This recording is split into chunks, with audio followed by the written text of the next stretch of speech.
juu zaidi ya Supreme Court Kenya imesema hiyo mambo ya BBI ilikuwa ni ukora mtupu na utapeli mtupu.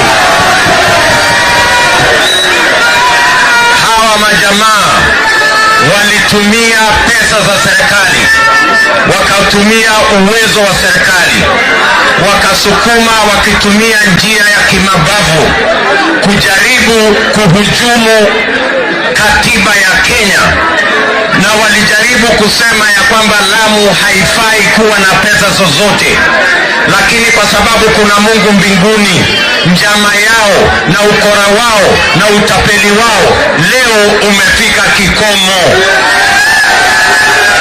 Nyinyi mnanielewa jameni? Tunaelewana? Na ndio mimi nataka niseme, walikuwa wanaturingia ati nobody can stop reggae. Reggae imekwama, haijakwama. Imefika mwisho, haijafika.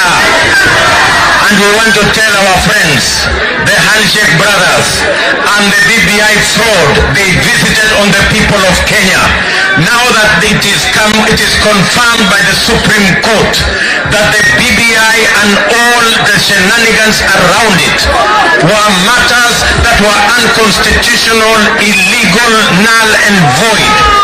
The handshake brothers need to make an apology to the people of Kenya. They have wasted 4 years of our time. They sabotaged the Big Four plan that was going to give jobs to our young people in favor of a fraudulent exercise meant to satisfy the selfish interests of a few people. Now that the court has made a determination that the BBI process was illegal, unconstitutional, null and void, now we want to tell them the least we expect from the promoters of the BBI nonsense is for them to own up and apologize to the people of Kenya that they wasted our 4 precious years.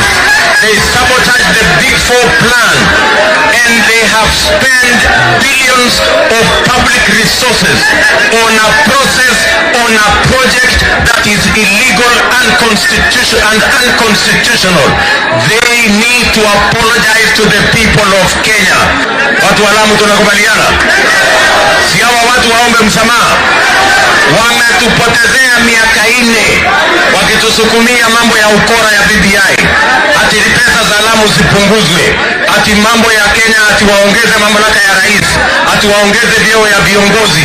Lakini mahakama leo imesema ile story ya BBI ilikuwa ni ukora mtupu, ilikuwa ni utapeli mtupu, na imesema hiyo mambo yote ni ukora na ni kinyume ya katiba na sheria za Kenya.